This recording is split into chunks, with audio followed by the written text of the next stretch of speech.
Bismillahirrahmanirrahim. Assalamualaikum warahmatullahi wabarakatuh. Buya, saya mau bertanya, makna dari ayat Inna sholata tanha anil fahsya'i wal munkar, yang artinya sesungguhnya sholat itu bisa mencegah perbuatan keji dan munkar. Tapi kalau kita lihat dan dengar sekarang, kekejian dan kemungkaran itu bukan rahasia lagi. Apalagi umat Islam di Indonesia itu 98%. Apa karena sholat kita itu kurang khusyuk atau tidak bermakna? Terima kasih atas jawabannya. Billahi taufiq wal hidayah. Assalamualaikum warahmatullahi wabarakatuh. Assalamualaikum. Sholat itu tanha anil fahsya'i wal munkar. Allah berfirman, sholat itu akan menghentikan seseorang dari berbuat keji dan berbuat mungkar. Tapi saya sholat, tapi kok masih senang mungkar saya ini? Saya sholat, nah ini. Jangan disalahkan sholatnya, tapi salahkan sholatmu. Kalau sholat tidak bisa disalahkan, karena sholat itu pendidikan untuk membangun hati, membangun jiwa, membangun akhlak. Ia menjadi masalah kita yang sholat. Sholat belum dinikmati sebagai sholat. Sholat mungkin masih dengan baju yang haram. Sholat dengan baju yang haram, bagaimana akan diterima oleh Allah? Makanan haram. Jadi sholat memang menghentikan. Bukan menghentikan di saat sholat. Memang di saat orang melakukan sholat tidak melakukan kemungkaran kekejian, akan tapi pengaruhnya setelah sholat. Menghayati dengan cara yang benar sholat memenuhi syarat-syarat lahir dan syarat-syarat batin.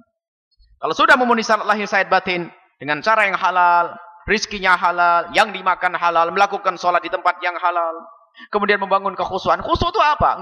Khusyuk itu bukan berarti orang itu lalu sholat itu benar-benar ingat kalimat-kalimatnya. Ingat semua yang digunakan untuk sholat itu halal atau tidak. Bersih atau tidak yang dimakan. Habis makan haram masuk ke masjid nangis-nangis. Mau apa? Anda yustajabu lahu doa. Gimana akan dikabul doanya? Jadi karena kita tidak memenuhi syarat. Kalau memenuhi syarat mah beres. Segala sesuatu kalau memenuhi syarat beres. Tapi karena kita tidak memenuhi syarat tersebut, ayo kita mulai semuanya dari kita membiasakan dari makanan yang halal. Biarpun doanya di depan Ka'bah, di depan multazam sambil umroh. Akan tapi ternyata harta yang diambil adalah haram, nggak akan mengubah itu semua. Mau doa ngapain? Lihat. Maka perlu kita bangun dari itu makanan yang halal. Makanan yang halal, rizki yang halal, baju yang halal. Yang kita pakai halal yang bersih, maka itulah yang akan membuat kita itu di dalam melakukan sholat itu akan ada pengaruh sholat. Jadi kemungkaran akan terhindar dari kemungkaran berpikir, kemungkaran perilaku, kemungkaran hati, semuanya akan terjaga. Kapan itu? Di saat kita di dalam sholat melakukan syarat-syarat lahir dan syarat-syarat batin. Jadi kalau ada orang masih sudah melakukan sholat, kok masih melakukan kekejian, berarti benar, kurang benar sholatnya. Ya kadang-kadang benar sholat kita itu betul-betul secara lahir pun kadang tidak memenuhi syaratnya. Boro-boro bisa khusyuk, nggak akan bisa khusyuk itu nanti. Dan khusyuk itu wahbi, khusyuk itu pemberian dari Allah, bukan orang berpura-pura begini ini khusyuk. Belum tentu khusyuk. Rupanya bismillahirrahmanirrahim, kelihatan di belakangku calon mertuaku. Benar, dia khusyuk bukan begitu. Khusyuk itu pemberian dari Allah, tiba-tiba tenang. Hatinya tenang. Maka kita perlu minta kepada Allah. Dan memang kita membuat sebab-sebab bisa khusyuk.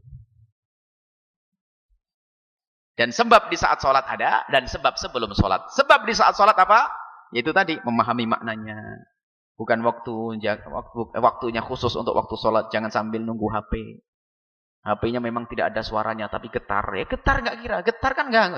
Ada telepon. Kan gitu maknanya. Matikan saja itu telepon. Kalau tidak bersuara memang tidak ganggu orang lain, tapi ganggu kita atau tidak? Ganggu. Ya Allah, tadi ada orang mau janji ngasih duit ini telepon. Pusing. Jadi sebab-sebab yang menjadikan tidak khusyuk hilangkan. Makanya kalau mau sholat khusus waktu untuk sholat. Ini adalah yang harus kita lakukan di dalam sholat. Kemudian sebelum sholat apa? Yaitu tadi makan yang halal. Biasa untuk minta maaf kepada sesama, pada ibu, bapak. Di saat kita ingin melakukan ibadah ke masjid, saling keluarga. Mau ke masjid tapi nyakiti istrinya ketakutan di rumah, mau apa? Istrinya sendirian di rumah, keadaan negeri tidak aman misalnya. Suaminya mah ahli ibadah, saya harus ibadah. Yang menceramah, saya harus ceramah. Ustadznya, yang khurut, saya harus khurut. Yang satu lagi, torekoh, saya harus suluk.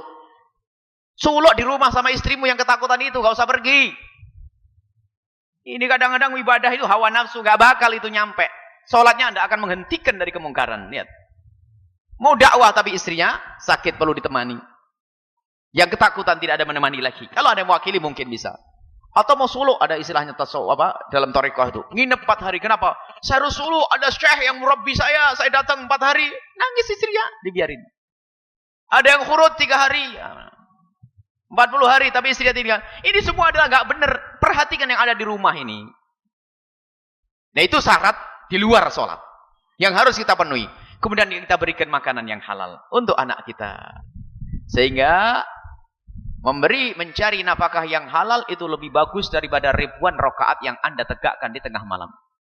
Anda kerja keras di sawah, tapi halal bersih itu lebih bagus daripada Anda kerjanya mah enak tapi haram semalam suntuk ibadah. Mau kemana? Ada orang kerjanya enak di kantor, haram.